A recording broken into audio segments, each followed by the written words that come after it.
profissionais da saúde. Já estou sabendo que existem aqui diversos cursos, alunos de diversos cursos envolvidos na questão, sendo enfermagem, fisioterapia, técnicos em enfermagem, né? Podologia também, e também, porventura, se houver em outros cursos, né, um público externo, ou até mesmo outros profissionais da saúde, né, na medicina, agradecer a participação de todos e também dos demais professores, né, do corpo docente, do corpo acadêmico, agradecer a participação de todos, né? E eu gostaria de iniciar falando a respeito, antes da gente começar a falar a respeito do tema central, que é a responsabilidade civil do profissional de saúde, eu gostaria de iniciar com um momento de reflexão. Eu gostaria de dizer aos senhores, com a licença do professor Gustavo, dos demais, que é um motivo de sensibilizar o profissional da saúde, vocês que são profissionais dessa área, dizer que vocês têm a honra de trabalhar, de ter em suas mãos o maior bem existente na vida, que é a vida, o maior bem existente, o maior bem jurídico. Na esfera jurídica nós chamamos de maior bem jurídico existente, que é a vida. Portanto, meu amigo, minha amiga, alunos, professores, todos vocês que trabalham nessa área, busque ter um pouco de sensibilidade a cada momento que você for tratar, estiver ali com um paciente, sob os seus cuidados. Imagine sempre que aquele paciente, ele poderia ser alguém que você ama, uma pessoa próxima. Portanto, ame a sua profissão, ame o que você faz, porque lidar com o maior bem jurídico do mundo é uma grande responsabilidade. Dou início, portanto, agora à temática principal, meus caros colegas e alunos. Pois bem, passamos a falar agora a respeito da responsabilidade civil do profissional da saúde. Só queria que me desse um ok, se está tudo ok, áudio ok, vídeo ok, que eu não estou visualizando. Ok, professor. Ok? Então tá bom. Tá boa a altura, a voz. Ok? Ok, muito obrigado. Passamos então, portanto, meus caros, ao tema central, que é a responsabilidade civil do profissional da saúde.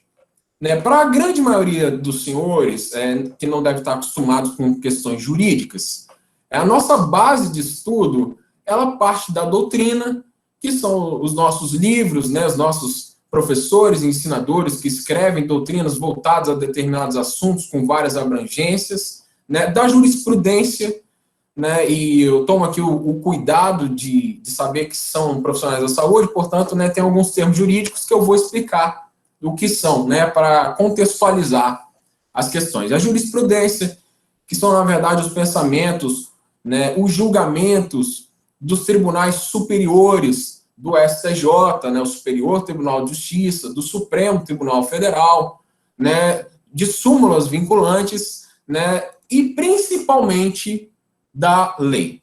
Né? A lei que nós temos, que rege e dá as diretrizes da responsabilidade civil como base, é o Código Civil de 2002.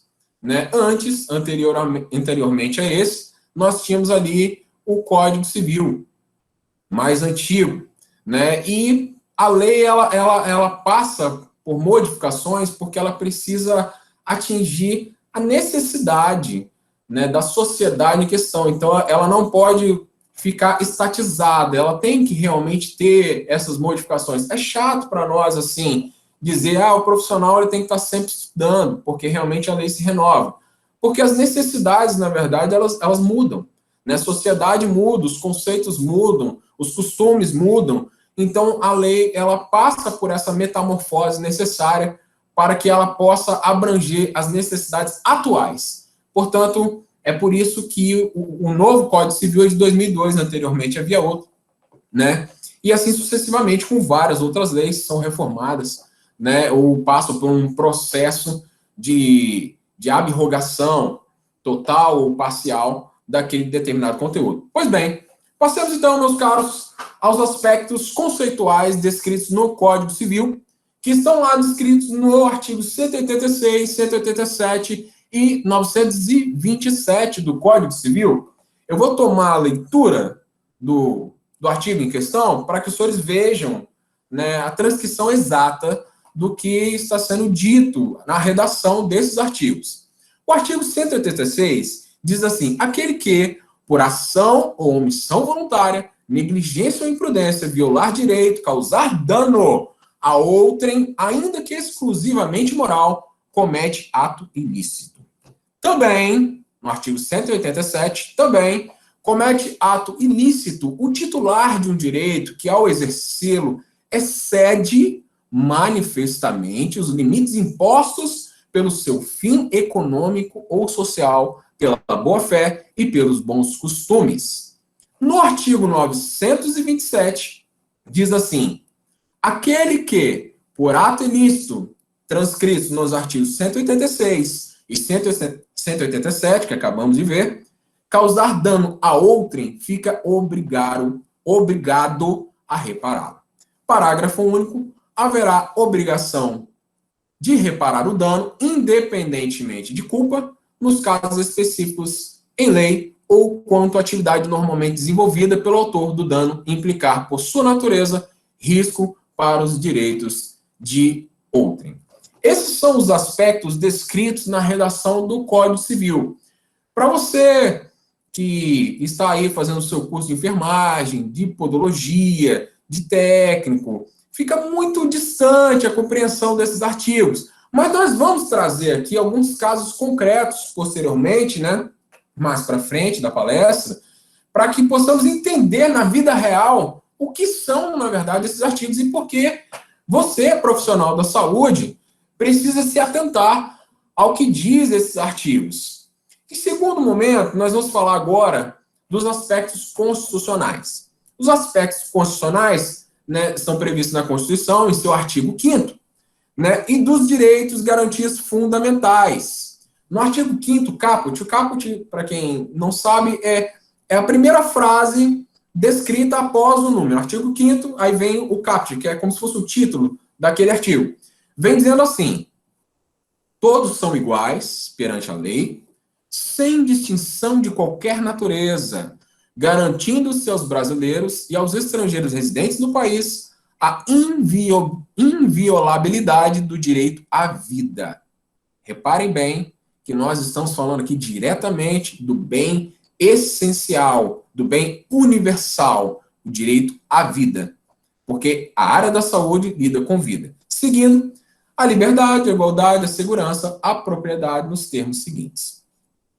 No inciso 5º, diz assim: é assegurado o direito de resposta proporcional ao agravo, além de indenização por dano material, moral ou à imagem. Vamos parar aqui só um momento. Nós estamos falando agora, então, que é assegurado o direito de resposta proporcional ao agravo, ninguém entendeu nada, né?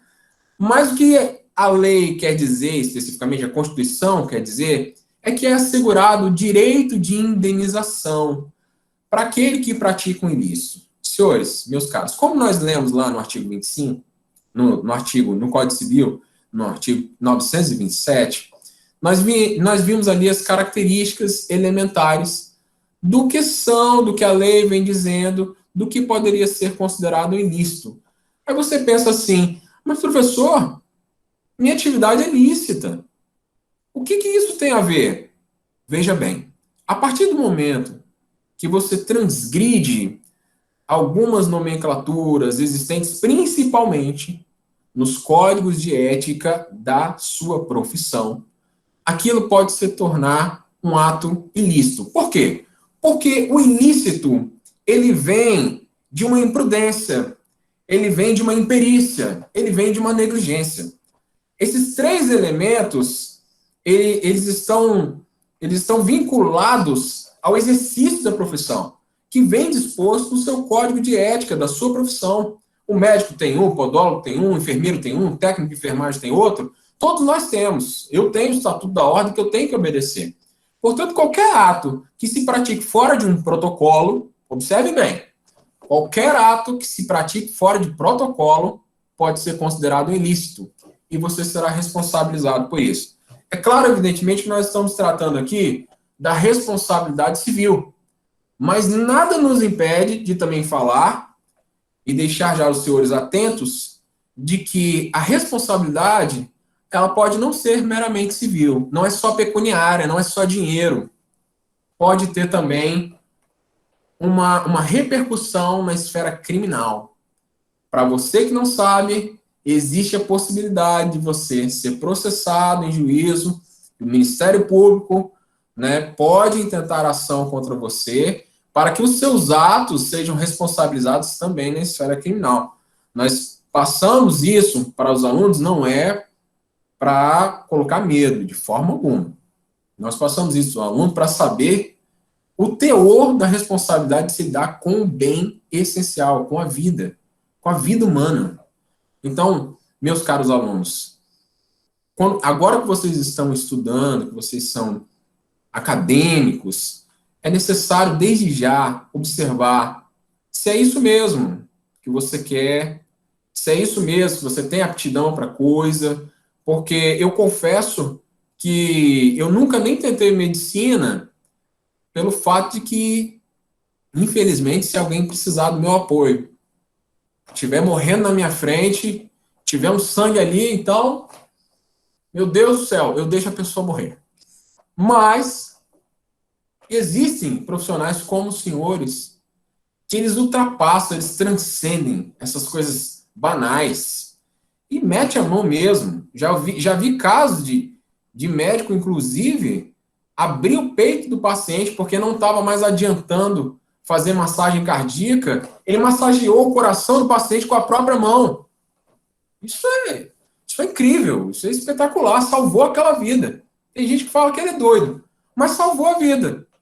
E nisso aí, os senhores vão ter que verificar também. É claro que nós estamos falando aqui da uma área médica, mas nada impede que você, enfermeiro, no momento adequado, num momento de urgência, que não tem tempo para pensar, ou você salva aquela vida, ou ela morre. Não vai dar tempo de cumprir determinados protocolos. Você sabe os riscos que você está correndo? Agora já vou falar logo. Se é para salvar a vida, existem sim algumas garantias que você pode, inclusive, previstas no seu código de ética, que elas, na verdade, elas te protegem, porque você está naquele momento ali tentando salvar uma vida. Portanto, há exceções a toda regra. Muito bem, meus caros. Vamos falar então eu falei muito a respeito, acabei tomando um pouco mais, estendendo um pouco mais, mas vamos voltar aqui, né, para o artigo 5º, né, inciso 5, sobre a questão da indenização, o que seria, né, vamos a conceitos, né. Gustavo, qualquer coisa você me chama a atenção, porque às vezes eu estou tentando tomar cuidado aqui para não ter critérios muito técnicos da área jurídica. Se eu tiver demais, você, por favor, me chame a atenção para que eu possa explicar a todos, para que todos possam entender perfeitamente. Então vamos lá, indenização, né, é em razão dos danos materiais, morais ou à imagem. É uma compensação pecuniária, é dinheiro, né? Toda indenização é uma compensação pecuniária. Mas veja bem, nós estamos lidando com a vida, por que nós temos que pagar em dinheiro? Eu posso falar com toda propriedade que dinheiro nenhum paga vida nenhuma de ninguém, né? Mas é uma forma de você minimizar os danos psicológicos sofridos por aquela pessoa, né? Às vezes também, em razão da ausência, né, daquele determinado cônjuge que veio porventura a falecer em detrimento de um erro médico, né, a família ficou desassistida. Então, há de se compensar essas pessoas de forma pecuniária, né? Então, assim, o dano material, ele está relacionado a isso também. O que é o dano material? Você quebrou um objeto, aquilo é uma matéria, é físico, é um bem corpóreo, pode ser incorpóreo também, que nós estamos falando de valor, às vezes uma bolsa, um valor na bolsa, uma caderneta, etc. Tal, algum investimento que você tem, se alguém lhe causar um prejuízo nesse âmbito, também está passivo de indenização, né? A imagem, e eu vou chegar num aspecto sobre a imagem daqui a pouco, que é muito importante, que faz menção a Lei de Segurança de Dados, matéria que nós estamos estudando atualmente, né? E é muito importante, eu vou falar para você, profissional da saúde, o porquê de tanta importância a respeito disso. Né? E o dano moral, propriamente dito, ele está relacionado a questões psicológicas, ao psique, né? Está relacionado a aquilo que ultrapassa o mero dissabor. Né? Não se pode ganhar um dano moral porque a pessoa se sentiu lesada, mas assim, aquilo é razoável, existem coisas que são razoáveis, não precisa, né? O problema é que, se a pessoa se sentir lesada, no mínimo você vai ter uma dor de cabeça, no mínimo você vai ter um processo ou uma ação contra a sua pessoa. Por mais que ela não ganhe futuramente, né, você vai ter ali que responder um processo, vai ter advogado envolvido, e vai ter toda aquela dor de cabeça, aquela preocupação de uma matéria que você desconhece, em detrimento de uma ação na justiça. Né? E isso deve ser evitado. Portanto, é importante que o profissional da saúde ele esteja envolvido, ele esteja sob um escudo, uma proteção. E isso é de uma forma preventiva e repressiva, que veremos posteriormente. Queria só deixar também um adendo, que o Superior Tribunal de Justiça já tem um entendimento de pessoa jurídica pode sofrer dano moral. Agora, explicar como, se ela está relacionada ao psique, olha, seria adentrar muito na matéria de dano moral específico, e não é isso. Mas o importante é saber que, se você tem o seu negócio, você é dono do seu consultório, né, da sua clínica de estética, de podologia, e você tem lá um CNPJzinho, esse CNPJ, meu caro, ele pode sofrer dano moral. Olha que coisa boa. Se alguém te lesar, nós não estamos falando aqui só também da responsabilidade do profissional, mas a possibilidade também de se ver como cliente. Você também, meu caro, minha querida, também é consumidora. E nós vamos ver essa relação existente a respeito da relação jurídica existente entre você, que é prestador de serviço, e a pessoa a quem você presta, que é uma relação de consumo. Mas antes disso, nós vamos falar, né, do artigo, do inciso 10 do artigo 5º, né, que diz assim: são invioláveis a intimidade, a vida privada, a honra, a imagem das pessoas, assegurado o direito de indenização pelo dano material ou moral decorrente de sua violação. Veja bem, vamos começar a entrar agora aqui, meus caros, no nosso primeiro estudo de caso. Violação à intimidade, vida privada. Fala para mim, profissional da saúde, você, estudante, acadêmico, professor, profissional da saúde, tem acesso à intimidade do paciente? Tem. Claro que tem. Qualquer pessoa que faça um tratamento na sua clínica, no seu consultório, no hospital onde você trabalha ou vai trabalhar, você tem acesso a questões que são íntimas dela. Vamos ver isso no caso prático? Vamos lá. Vamos falar aqui o primeiro estudo de caso. Eu queria pegar o nome de um aluno. Eu gosto de falar o nome de aluno. Vamos ver aqui. Gleiciane de Souza Brito. Gleiciane de Souza Brito. Gleiciane, você, minha querida, tá me ouvindo? Acho bom. Depois o professor Gustavo vai perguntar aí, vamos ver. A aluna Gleiciane, ela tem lá, conseguiu se formar, eu não sei qual é o curso que ela, vamos supor que ela faça estética ou podologia, né, que nós temos aqui nos profissionais dessa área, tem lá a sua clínica de estética, tá toda feliz, realizada, eu conquistei meu sonho, porque eu me formei, já tenho minha clínica, tá tudo preparado, tudo bonito, tudo lindo.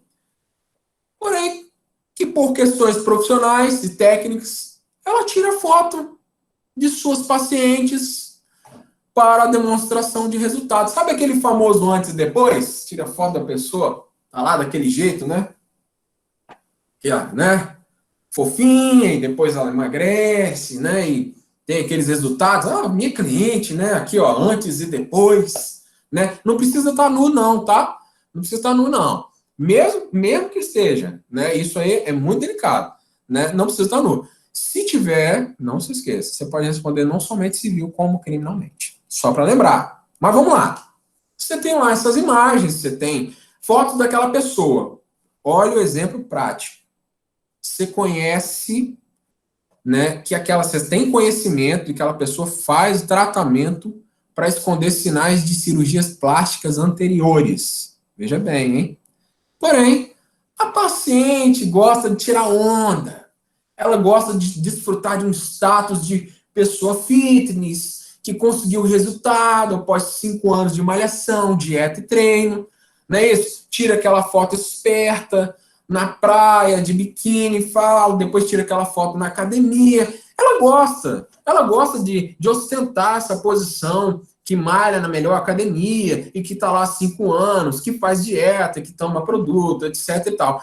Mas você, profissional de estética, sabe que ela fez aquela cirurgiazinha.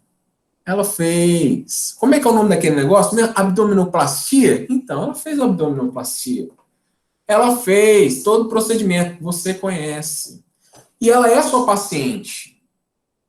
O que você quer mostrar? Você quer mostrar que você está conseguindo, de tempos em tempos, né, diminuir aqueles sinais, né, na barriguinha, no glúteo, no bumbum, no seio, né? Por quê? Porque ela colocou o silicone também. Mas ela fala que não.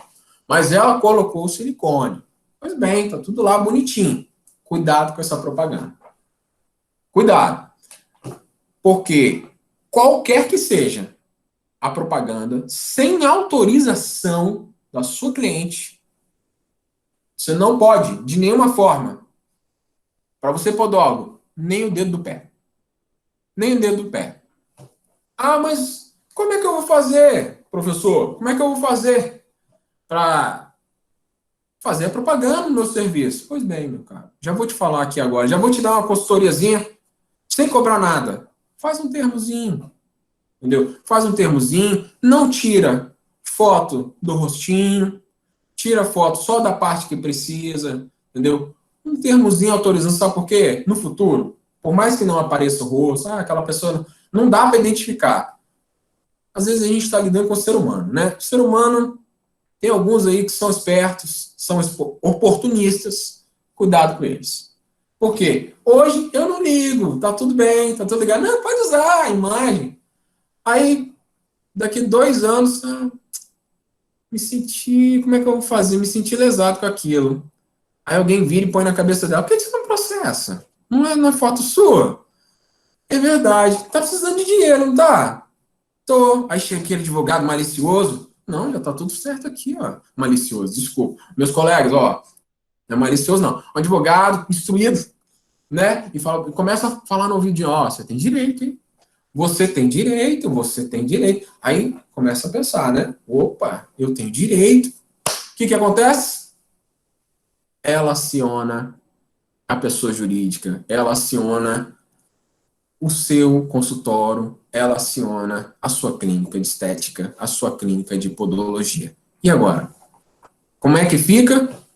Você também vai precisar de assistência. Porém, se por acaso, porventura, você tomou os cuidados devidos, você tem toda a prova para poder, dentro de um processo, rebater. Olha, meritíssimo, doutor, excelência, aqui é o documento assinado, né? Não aparece o rosto dela, né? Ela assinou falando que poderia utilizar aquela imagem do dedo do pé dela. E agora está dizendo que se sentiu lesada. Aí o juiz, dentro de critérios de razoabilidade, e vai olhar para aquilo e falar assim, pelo amor de Deus, hein? Não, ainda mais o dedo do pé. E a pessoa ainda vai se sentir lesada, eu já vou te dar a dica. Seu advogado ficar esperto. Existe um pedidozinho que dá para fazer. Ó, inverso, entrou com ação contra mim, já que eu tenho a prova, eu que me senti lesado agora. Vamos tocar a bola agora. Existe um negocinho. Vamos entrar nesse método, não. Muito bem, cuidado com isso. Nós vamos falar, já que a gente falou de prova, né, de documentação, mais para frente a gente vai falar, mais para frente, tem que tomar cuidado com o tempo. Ixi, a inversão do ônus da prova. Né? O que acontece? Nós estamos falando de uma relação de consumo. E existe um instituto no Código de Defesa do Consumidor, que é a inversão do ônus da prova. Nós vamos falar a respeito dele rapidinho. Mas vamos primeiro entender qual é a sua relação com o seu cliente, que é uma relação de consumo. No Código de Defesa do Consumidor, a relação de consumo descrita no artigo 14, que é o seu caso, que é fornecedor de serviço, responde independentemente de existência de culpa pela reparação dos danos causados aos consumidores por defeitos relativos à prestação de serviços, bem como por infrações insuficientes ou inadequadas sob a sua fruição e riscos. Você é fornecedor de serviço, você faz lá, né, você atende lá os seus pacientes, você fornece um serviço, você presta um serviço para ele. Então você se encaixa nessa figura. Você é fornecedor de serviço. E o seu paciente, seu cliente, é o quê? É o consumidor. Então, o que rege a sua relação? É o Código Civil? Primeiramente, sim. Porém, como é relação de consumo, o que rege a sua relação jurídica com o seu paciente é o Código de Defesa do Consumidor. E tem umas peculiaridades lá que devem ser apreciadas com muito cuidado. Muito cuidado. Porque no Código Civil, a regra é a pessoa que alega, ela tem que provar. Ela tem que provar que é um bem de direito. Ela tem que provar que realmente ela foi lesada. Ela tem que provar a existência daquela intenção. Agora, diferentemente, no Código de Defesa do Consumidor, se o juiz aplicar esse instituto que eu falei agora, da inversão do ônus da prova, é você que vai ter que provar. Aí, como é que fica? Você vai ter que provar o contrário do que aquela pessoa que me acionou na justiça está dizendo, mas como é que eu provo isso? Aí que tá. Lembra do termozinho que eu falei? Aquele termozinho é uma prova para dizer, no direito a gente chama de fato desconstitutivo de direito. Né? Para desconstituir o fato ao qual que ela alega. Aquele documentozinho vai provar, fala assim, ó, esse documento aqui ele prova que o que ela está dizendo não é bem assim. Então, se prepara. Já deixa ali as suas provas, né? Já deixa ali o seu arquivozinho, tomar todos os cuidados. Gostaria de falar agora a respeito desse negócio de arquivo. Arquivo digital. Vai entrar agora, não entrou agora em agosto, mas a Lei Geral de Segurança de Dados. Cuidado com os seus arquivos em nuvem, cuidado com os seus arquivos no computador. Nuvem é um pouco mais seguro, mas cuidado com arquivos pessoais de clientes seus e pacientes seus dentro da sua máquina.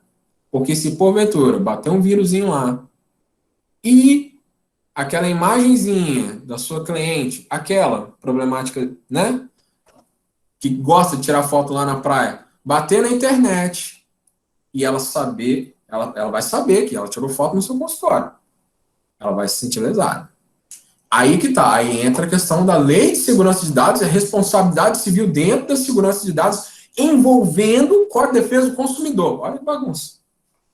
E aí, como é que fica? Fica calmo, fica calma. Não é para botar medo. Estou te dizendo para você se preparar. Ok?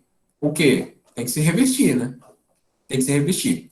Vamos lá, artigo 17 do Código de Defesa do Consumidor. Vamos correr um pouquinho. Desculpa, tá, gente? O que aconteceu aqui é uma falha, né? Para os efeitos dessa seção, equiparam-se, olha só, equiparam-se aos consumidores todas as vítimas do evento. Preste atenção. Você tem um pai e você vive sob os cuidados dele. Você não tem dinheiro, você é estudante, acabou de ingressar na faculdade, você, né, por enquanto você está ali só come, dorme, estuda, come, dorme, estuda, come, dorme, estuda, come, dorme, estuda. Não é isso? Aí acontece uma falha de ter acontecido ali, infelizmente veio a óbito, seu pai, e você está desassistido. Foi seu pai que sofreu. Né? Foi seu pai, faleceu. Mas quem pode entrar com a ação? Aqueles que foram lesados, os familiares. Às vezes um filho, uma filha, uma prima, uma pessoa que vivia seus cuidados, como é que ela fica? Desassistida? Então nós estamos falando aqui de pessoas jurídicas grandes, que normalmente dão indenizações bem altas. Né? Mas é aquilo, a indenização ela é proporcional à sua capacidade econômica. Se você pode pagar mais, você paga. E não é isso que nós queremos. Né? Foi só um adendozinho. Vamos lá. Então, consumidor, só para fechar aqui, é o conceito. toda pessoa física ou jurídica destinatária final do produto ou do serviço. Leia-se, paciente.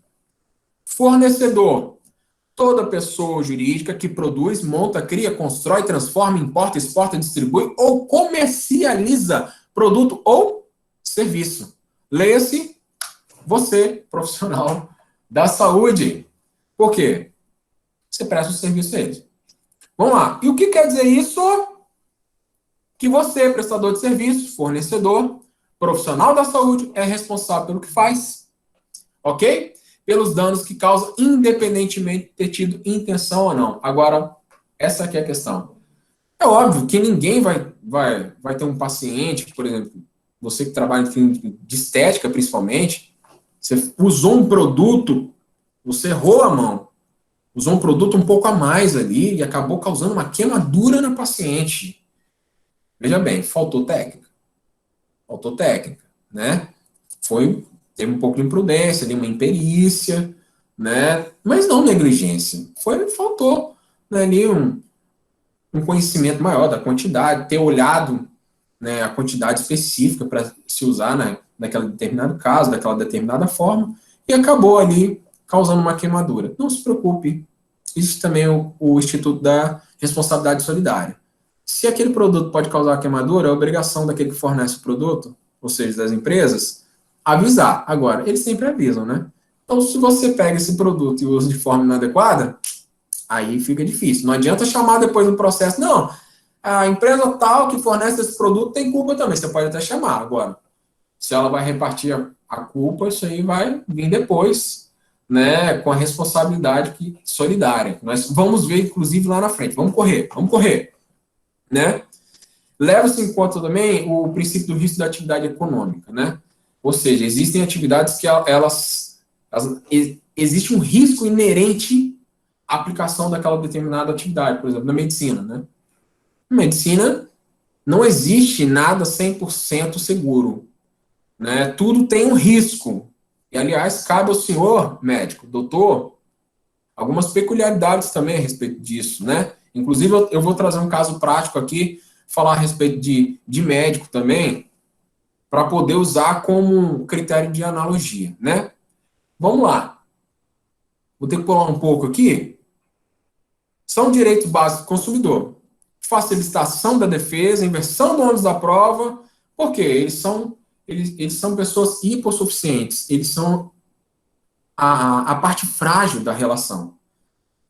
Infelizmente, você, prestador de serviço, dono da sua clínica, você tem acesso a todo o conteúdo, a todas as máquinas, ao conhecimento, né, aplicado àquele determinado serviço, né, e a pessoa que vai até você não tem esse conhecimento, então ela é a parte frágil.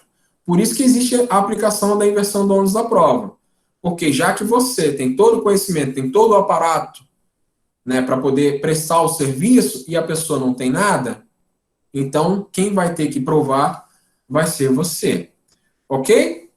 Entendemos, portanto, que a inversão do ônus da prova, relação de consumo, e que o caso em questão é de relação de consumo? Os senhores já entenderam já que é relação de consumo? Perfeito. Vamos passar para algumas hipóteses de responsabilidade? E aqui eu vou trazer um caso prático, que inclusive foi um cliente nosso. Não vou falar nome, obviamente, né? Então, assim, no setor privado, a gente já entendeu já, né, que é relação de consumo, né, que existe ali a responsabilidade civil. Agora eu queria falar a respeito daquele aspectozinho da responsabilidade solidária, do artigo 7º do Código de Defesa do Consumidor, no seu parágrafo único, diz assim, ó, tendo mais de um autor, a ofensa, todos responderão solidariamente pela reparação dos danos. Mas, professor, o que quer dizer isso? Quer dizer que é 50-50. 50-50. Temos ali mais de um autor. Nós temos na sua clínica, você é sócia. Tem uma sócia, ou um sócio, são 3 sócios. Aí, infelizmente, veio uma condenação posterior, está lá o nome seu sócio e mais uma. Os 3 vão pagar cada um a sua cota parte na responsabilidade civil. Isso é responsabilidade solidária. Então, lembrar que além da responsabilidade, aliás, objetiva, o que é responsabilidade objetiva? é a responsabilidade, independentemente de culpa ou dolo, que é a responsabilidade, independentemente de você ter tido a intenção ou não de ter praticado o ato. Ou seja, você praticou o ato, independentemente de você ter tido intenção ou não, você acaba respondendo por aquilo. Ok? E de forma solidária, caso houver mais uma pessoa responsável. É por isso que é bom ter sócio, né? Porque qualquer coisa que der errado, a gente divide. Não é isso? Então vamos lá. É um caso, né, de analogia, né? Lembrando que não somente na esfera civil, mas como também na criminal, inclusive trabalhista, para você que trabalha no hospital, né, e porventura aconteça de um colega, não os senhores, mas um colega ter praticado algum erro, alguma coisa assim, né, com certeza ele também vai sofrer ali por questões trabalhistas, ele deve sofrer uma justa causa em relação à imprudência que foi cometida, isso é meio que óbvio, mas depois nós vamos abrir para as perguntas e eu gostaria que os senhores as fizessem. Vamos lá, para o segundo estudo de caso, que foi o particular aí que nós tivemos aqui. Imagine a seguinte situação, isso eu até anotei, tá? Vamos pegar outro nome de aluno. Vamos lá. Rafael Rodrigues Silva. Rafael Rodrigues Silva. Vamos lá. Imagine a seguinte situação. O Rafael, você, meu caro, passou anos na faculdade, se dedicando, se abstendo daquele boteco com os amigos, de balada com, né, no caso da colega, né, de balada com aquela amiga piriguete, que só lembra de você quando tá sem dinheiro para pagar o Uber. Então, de cinema com o namorado, né, de curtir o maridão no final de semana, você mesmo, que sempre teve aquela desculpa, você, meu caro, né, que tinha aquela desculpa para dizer, para não ir para casa da sogra, dizendo, não, não posso, meu amor, eu tenho que estudar, né, aquela desculpa que todo mundo gosta de ter, né, que tem motivos, você mesmo, passou todos esses anos estudando na faculdade, voltando para casa, trabalhando e estudando em casa. Para então o quê? Conquistar a tão sonhada e esperada vaga num concurso público. Parabéns, não foi fácil, mas valeu a pena, você conseguiu. Aí a questão agora, mas eu sou responsabilidade, eu sou profissional da saúde, por que o professor está falando a respeito disso no setor privado? O que isso tem a ver? Então, estou trazendo aqui um caso prático de um cliente nosso, aconteceu isso. Porém, entretanto, todavia, vamos supor que ele seja médico, que o cliente em questão era médico, mas para você, enfermeiro, também serve, tá? Para o técnico também. Para você, qualquer um que passar no concurso público, tá lá a sua vaguinha lá de psicólogo, fonoaudiólogo, etc. Você passou no concurso público, ó, maravilha, passei no concurso, passei um tempo estudando, conseguia, né, alcei essa conquista. Nós estamos agora aqui na administração pública trabalhando, determinada prefeitura, União, né, Estado, o que for. Tô dentro, consegui, conquistei, parabéns. Porém, entretanto, todavia, né? Um belo dia, você estava cansado no plantão, doutor, que aliás ganha uma nota para fazer, com sono, porque depois se passou no concurso, né? Queria tirar o atraso de todas as oportunidades que perdeu anteriormente estudando, né? Estava estudando muito, né? Então, assim, estava curtindo ali, saiu um pouquinho mais e chegou cansado no plantão, deixou para tirar aquele soninho, né? Deixou para tirar o soninho no meio do plantão, porque eles têm direito a tirar um soninho, né? Dar uma descansadazinha, porque ninguém é de ferro, né? Todo mundo é humano. Pois bem, você deixou o paciente sob os cuidados da equipe e foi tirar um cochilinho. Passou para o enfermeiro as determinações de cuidados, ó, tá aqui o prontuário, tá tudo aqui no prontuário. Por favor, eu fiz aqui, prontuário. Por favor, você vai lá e faça a sua parte. Aí o que o enfermeiro faz, por sua vez? Delega o técnico de enfermagem. Não é isso que acontece? É isso sim. Pois bem, delegou o técnico de enfermagem, ó, tá aqui o prontuário, que o doutor passou, tá tudo certinho, cuida do paciente conforme eu estou lhe falando, né? E tá aqui no prontuário, perfeitamente. Agora, nós temos aqui a figura de um técnico de enfermagem. E nesse caso prático teve mesmo. Né? Então, imagine você, técnico de enfermagem, né? Passou para o enfermeiro, depois o técnico de enfermagem, vão lá. O mesmo, ao verificar o prontuário, ou seja, você, técnico, notou que o doutor esqueceu de mencionar a quantidade de soro em tempos e horas, passando somente a quantidade a ser ministrada. Ele só passou a quantidade, ó. Só que tem um tempo lá. Você não pode passar 5 litros em 2 minutos. Vai matar o paciente. É mais ou menos isso que aconteceu. Pois bem, o técnico é novo, tem medo até da sombra, está em estágio probatório. Não ia acordar o doutor às 3 horas da manhã, né? Por causa de um pequeno detalhe que acabou passando, né? Os 3 litros em 1 hora. Vamos supor que tenha sido essa a quantia, né?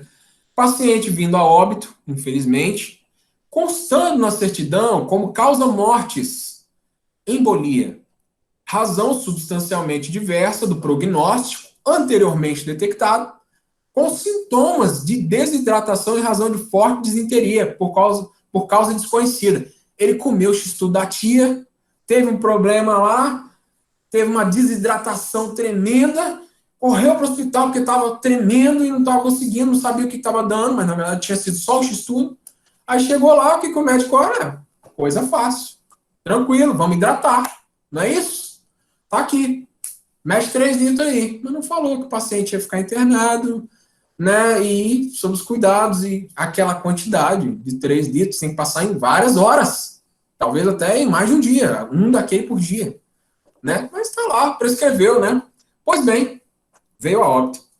A família, bem assistida por advogado, aciona, processa o município, porque a ação, não existe ação direta contra o servidor público, inclusive no caso o município, naquela questão, fez uma falha técnica. Vamos lá. O município que você trabalha, ou trabalhava à época do ocorrido, como responsável civil, ou seja, está alegando erro, imprudência, imperícia, negligência por parte daquela equipe médica naquele plantão. E quem é o responsável pelo prontuário? Você, meu caro aluno. Você, meu caro médico. Você, profissional da saúde, é você. Agora, principalmente o médico, né? Agora, nada impede que depois que o médico foi processado, ele querer colocar a culpa em todo mundo. Na verdade, foi enfermeiro. O enfermeiro fala, não, na verdade foi técnico. E assim vai. A coisa rola desse jeito aí. Né? O município, naquela ocasião, faz uma defesa genérica por meio do seu procurador, né? Que exerce cargo comissionado, vamos supor, né?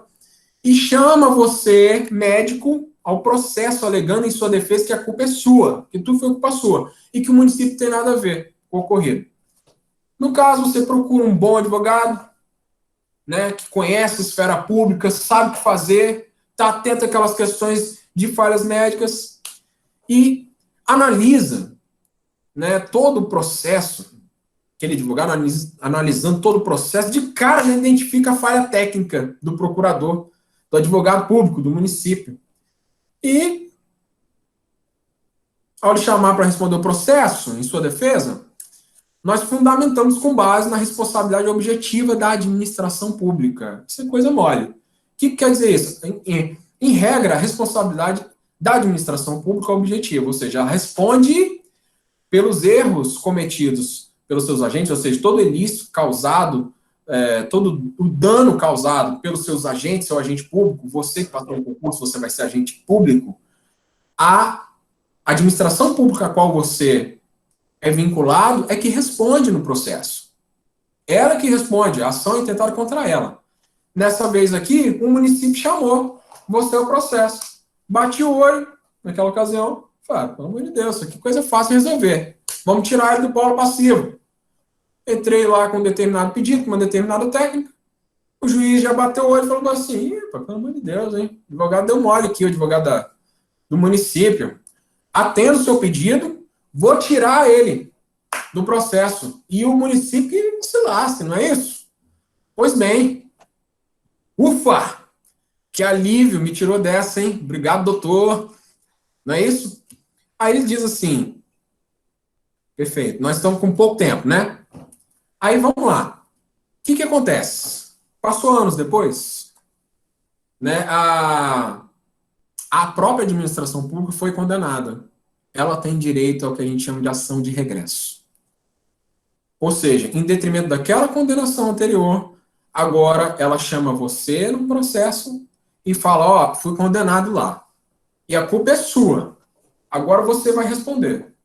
Aí o que você faz? Daqui a alguns anos, chama nós de novo. É isso aí. Por quê? Porque se defesa, não tem jeito. Então, para você que tem o sonho de se tornar um servidor público, passar no concurso, observe bem. Não é porque a administração pública tem sua responsabilidade objetiva que você deixa de ser responsabilizado, ok? Mas qual é o bom do negócio? É que a responsabilidade do servidor público, do agente público, ela é subjetiva. O que isso quer dizer? Que agora você é a parte fraca, você é a parte frágil. Então, a administração pública vai ter que provar e você só precisa alegar fato desconstitutivo. Não, na verdade, ali foi um. Né, aí o advogado vai saber, né, quais são as técnicas, as premissas necessárias para provar, porque então quer dizer o quê? Que a administração pública vai ter muito mais dificuldade para provar, né, que o erro foi seu, para te responsabilizar, que você praticou aquilo por imprudência, imperícia, negligência, realmente. E já a administração pública pagou, independentemente de ter sido imprudência, ter sido negligência, independentemente. Infelizmente, você falhou, a administração pública paga por isso. Né? Depois ela move uma ação de regresso, se ela realmente provar que você tem responsabilidade sobre a questão. No caso em questão lá do nosso cliente, né? Ainda não aconteceu essa segunda fase, mas eu já o alertei, já falei com ele, já, ó, se acontecer, porventura, já sabe quem procurar. Então, qual é a questão? Ele está revestido. Eu tenho um terceiro estudo de caso, mas o professor Gustavo falou que a gente está aqui com pouco tempo. E eu queria saber dos senhores aí se tem como falar só mais a respeito sobre esse estudo de caso, porque é uma informação relevante. Pode sim, professor. O professor Gustavo vai estar monitorando a próxima palestrante, que ele também vai mediar. Fica à vontade aí. Ah, tá. Muito obrigado pela gentileza, meus caros. Né? Então, vamos lá. Né? Vamos falar de uma coisa que chama-se responsabilidade civil pela ausência de informação. O que é isso? Vamos ao caso prático, né? Primeiro, eu gostaria de enfatizar que os casos aqui abordados, porventura, são médicos, mas sempre a gente utiliza isso como critério de analogia, porque são profissionais da área médica. Porque cada profissional, ele tem, como já foi falado, o seu próprio código de ética, né? Para eu falar especificamente de cada um aqui, eu teria que ter estudado todos os códigos de ética de cada profissional e, pelo menos por enquanto, não estou tão bom assim, né? Mas a gente vai estudando devagarzinho para poder melhorar. Né? Mas, assim, o caso aqui é de um médico. Vou colocar, então, o Gustavo nessa linha? Vou falar que o doutor Gustavo agora é médico. Não é isso? O professor Gustavo Rigoni agora é médico. Né? Muito bem. Aí vamos trazer aqui um outro aluno qualquer. Né? Vamos ver aqui. Eu gosto de usar nome de aluno. Giovana Rosário. Giovana Rosário. Ô, Giovana. Não vou usar seu nome, não. Vou fazer o inverso. O Gustavo que vai ser o paciente agora. Você me desculpa, porque é um exemplozinho, né? Vou explicar, vocês vão entender por que eu troquei. Vamos lá. O professor Gustavo foi vítima de acidente de carro. Agora vocês entenderam por quê, né? Troquei. O professor Gustavo foi vítima de acidente de carro. Sofreu traumatismo craniano, ficando com pequena sequela no seu olho esquerdo, que fica piscando sem parar. 2 anos depois, cansado daquilo, né, procura o melhor hospital do Brasil, com uma equipe multiprofissional, especializada, e o profissional responsável, que é o neurocirurgião, ele recomenda a cirurgia de talamotomia, a fim de melhorar a função cerebral, alegando, inclusive, que o referido procedimento é uma coisa simples, rápido, com anestesia local, né, e falou isso, o paciente topou falando, beleza, tranquilo, só falou isso. Feito o procedimento, a situação do Gustavo piorou, perdendo a capacidade de andar. Pois bem, é óbvio que há responsabilidade em relação a isso. Né? Agora, qual é o detalhe? Qual é o detalhe? O que faltou? Faltou informação, senhores. Faltou informação, colegas. Faltou informação, doutor. Médico. Faltou informação. Né? Por quê? Porque é obrigação do profissional médico e também é obrigação do profissional da saúde falar com clareza tudo o que vai ser feito no procedimento. Ok? Existe também exceção a essa regra, tá? E a relação jurídica existente entre o médico e o paciente, a doutrina, que são os nossos livros, ela chama-se de locação de serviços sui generis, serve para todos. Né? Então, o que dizer? O que isso quer dizer? Né? Que o profissional da saúde, além da obrigação de prestar serviços médicos, tem outros deveres essenciais. E um desses, né, do médico especificamente, é justamente o dever de informação. Né? Assim, o profissional ele tem que explicar minuciosamente, de forma clara, quais são os riscos, o tratamento, as vantagens, as desvantagens, as técnicas que serão empregadas, os prognósticos, né, as previsões, e todas as demais informações que sejam necessárias e úteis. Né? Inclusive, eu quero fazer um adendo aqui, novamente, que qualquer profissional da saúde tem que tomar todos os cuidados necessários, né, preventivos para evitar maiores transtornos. Né? Isso traz segurança não somente para você, como profissional, como também ao paciente e os seus familiares. Bem? Então, vamos lá. Esse dever de informação existe, dentre outras razões, para permitir que o paciente, né, ou seu representante legal, né, porque às vezes o paciente não está na qualidade sã, ele está desmaiado, ele está sob efeito de remédios, ele está numa UTI, ele está em coma, induzido, que seja, né, e não pode decidir livremente, né, a respeito da situação dele. Então, o mínimo que o profissional da saúde tem que fazer é procurar os familiares e explicar a situação toda que vai ser feita, minuciosamente. Usa o termo, meus caras. Já falei do termo, usa o termo. Já estou dando aqui um negócio aqui, um termo devidamente feito, né, com especificações legais e jurídicas. Né, aquele que você vai lá e faz ali, ó, no pedaço de papel, a mão, aqui tá ótimo, toma, e assina aí. Não, tem que ter testemunha, tem que ter validade, o documento tem que ter validade. Se não tiver validade, né, você tem que tomar um certo cuidado, que o juiz vai olhar para aqui e falar, escreveu no papel higiênico, isso aqui não tá rolando, não. Prova inválida, e joga fora, entendeu? E, no final das contas, é isso que acontece. Então, vamos ler aqui o código de ética, não o código todo, obviamente, né, mas somente o artigo 31 do Código de Ética, que diz assim: é vedado ao médico desrespeitar o direito do paciente ou de seu representante legal de decidir livremente sobre a execução de práticas diagnósticos e terapêuticas, salvo em caso de iminente risco de morte. Então, veja bem, é aquilo que nós falamos anteriormente. O homem está morrendo. Não tem ninguém ali. Sofreu um acidente. O que você vai fazer? Igual o médico, eu falei aquela hora. Fez massagem cardíaca e não adiantou. Não tinha material, não tinha refibrilador. Não sei como é que... Perdão, vocês são da área da saúde, eu estou até passando vergonha aqui agora. Né? Então, não tinha aquele negócio de dar o choque, não tinha nada daquilo. O homem abriu o peito do paciente, massageou com a mão, salvou o cara. Mas tinha como perguntar, ó, você que está desmaiado aí, eu vou abrir seu peito agora e vou meter a mão aí dentro. Não teve como. Graças a Deus ele salvou o paciente, né? Tivesse matado aí, seria outra coisa. Mas é aquilo. Ou fazia isso, ou o paciente morria. Então, o médico, ou o profissional da saúde, ele tem que saber muito o que ele está fazendo. Porque para fazer um ato dessa forma, uma prática dessa forma, é uma coisa bem complicada. Ok. O professor Gustavo falou assim que nosso tempo encerrou, nós temos que dar tempo aí para os alunos. Só aquela questão da exceção, né? Todo mundo entendeu.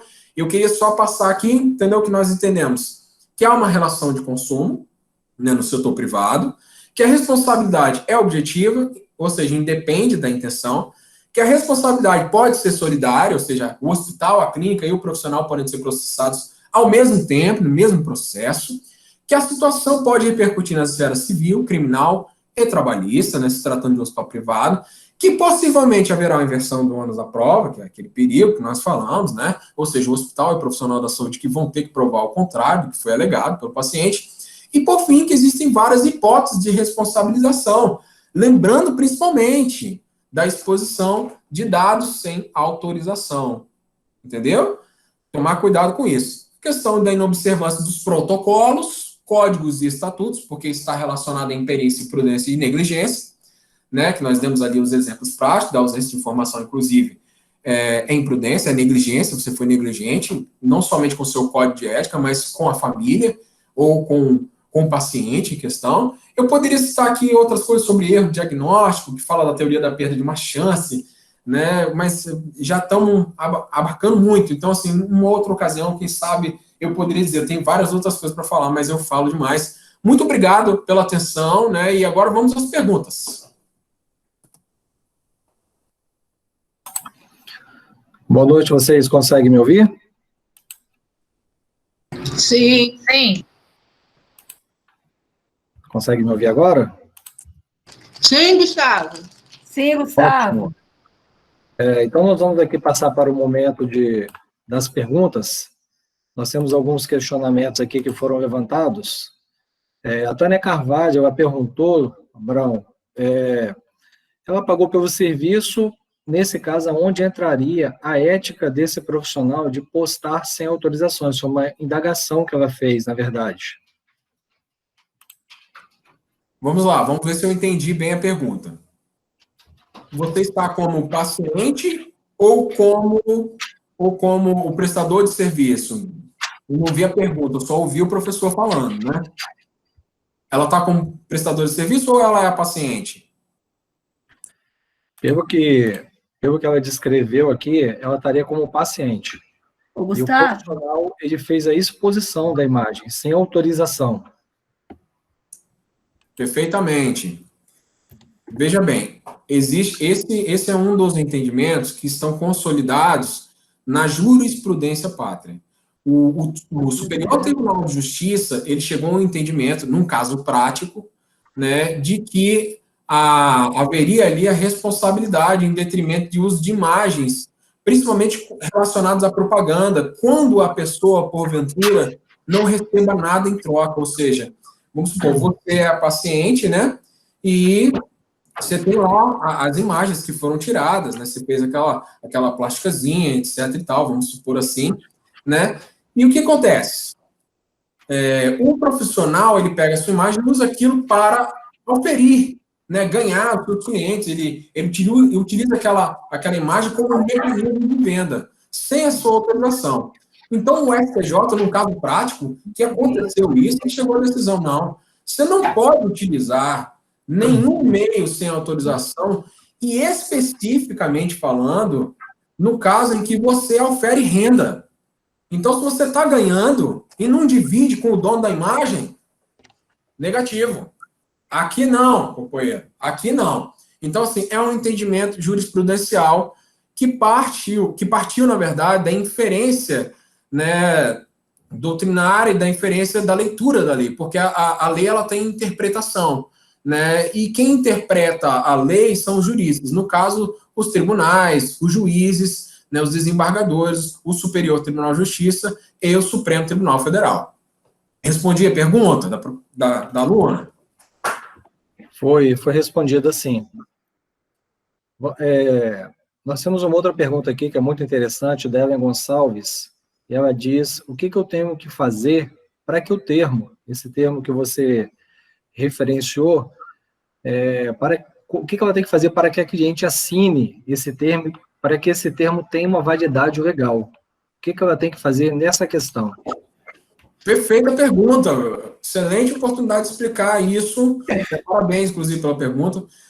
Veja bem, porque a gente está lidando com casos práticos, né? E isso acontece muito. Olha só. A cliente vai fazer um tratamento com você. Existe uma série de documentos, pelo menos isso é a praxe, protocolo. Não existe nenhum tipo de tratamento que você faça numa pessoa sem autorização dela. Então, ela tem que autorizar o tratamento que você vai fazer nela. Aí você já tem um termo. Suponhamos, né, que você segue o protocolo, você já tem um termo. Pois bem, anexo a esse termo, existe também uma cláusula, ou um termo em anexo maior, falando especificamente dessa responsabilidade e do uso daquela imagem. Então, tem que ter termos técnicos, legais, embasados, né, na legalidade vigente no país, para que seja elaborado um documento técnico. O que eu posso indicar? Você não sabe fazer? É óbvio que você não sabe fazer. Você precisa que aquele documento seja válido? Chama um profissional da área jurídica, fala, profissional da área jurídica, doutor, advogado. Então, veja bem, eu estou precisando fazer um documento, né? Eu estou com uma paciente lá, que eu acho que vai ser uma grande paciente, o resultado vai ser fantástico, e eu quero utilizar essas imagens depois. O que eu faço? Primeira coisa que ele vai te dizer, a paciente, você conversa com ela, fala, pessoal, olha, aqui é nossa praxe fazer isso, isso e isso. Né? Então, aqui tem o termo de responsabilidade que se assume, os riscos são esses, como nós falamos, e também tem a parte da exposição de imagens também, né? Para, porventura, nós deixar bem claro que não vai ser mostrado o rosto, que a paciente não vai ser identificada, etc e tal. Conversa com ela. Você só faz o procedimento depois que ela assina. Se não assinar, você está correndo risco. É isso. Próxima pergunta? A nossa próxima pergunta da Tânia Ribeiro, também é um assunto bem interessante. Ela está questionando o seguinte: quando se trata de profissional público, a responsabilidade, profissional aqui que eu entendo, o servidor, a responsabilidade não seria pelo conceito da responsabilidade solidária? Excelente pergunta, a da colega, e eu sabia que seria um tema, assim, que chamaria atenção, porque tá todo mundo aí sonhando com a vaguinha, né, no concurso público. Pois bem, não, você não é responsável solidariamente em termos de agente público, ou seja, todo agente público, isso é já um entendimento pacificado, não somente na jurisprudência, ou seja, nos tribunais, como na doutrina. Eli Lopes Meireles, Maria Silva de Pietro, e outros doutrinadores, né, eles já fixaram esse entendimento. Então, o entendimento é de que a responsabilidade na administração pública é objetiva quanto à administração pública. Então, cabe somente a você, né, esperar. Ou seja, porque se acionar você, seu advogado sabe o que vai fazer. Que nem foi o caso, né? Que eu expliquei. Sabe o que vai fazer, tem que saber, né? Se não saber, aí fica difícil. Mas ele sabe o que vai fazer. Vai tirar você da reta, da linha de tiro, entendeu? E vai deixar só quem? A administração pública resolver com aquele que foi lesado. Aí o que acontece? Posteriormente, aí há ação de regresso. Porque a responsabilidade do servidor público, do agente público, de uma forma geral, ela é subjetiva e não objetiva. Ou seja, responsabilidade da administração pública, responsabilidade objetiva, independentemente de culpa ou dolo, e a responsabilidade do servidor, do agente público, é uma responsabilidade subsidiária, ou seja, ela passa depois, mas é subjetiva, né? Ou seja, depois que houver realmente uma condenação da administração pública, é que você pode sofrer uma ação de regresso. Fui bem claro? Deu para entender? Se quiser, a gente fala mais um pouco. Mariana, eu acredito que a pergunta que você fez, ela foi respondida no final da fala do professor Abraão, tá?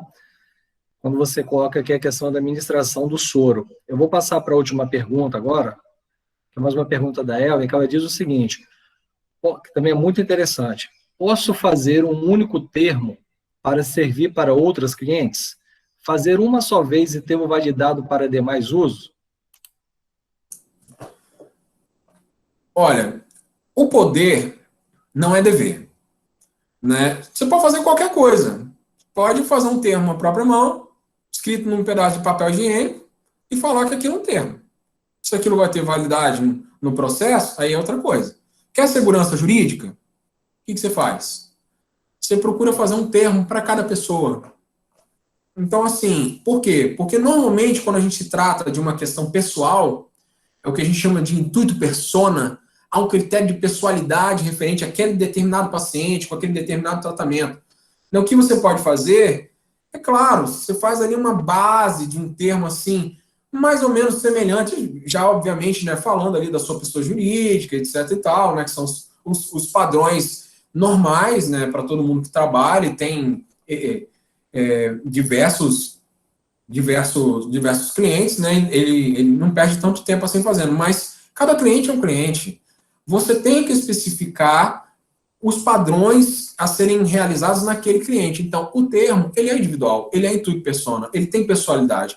Não pode ser utilizado genericamente, porque toda prova genérica é banal. Se é banal, num critério de razoabilidade, tem muito juiz aí que olha para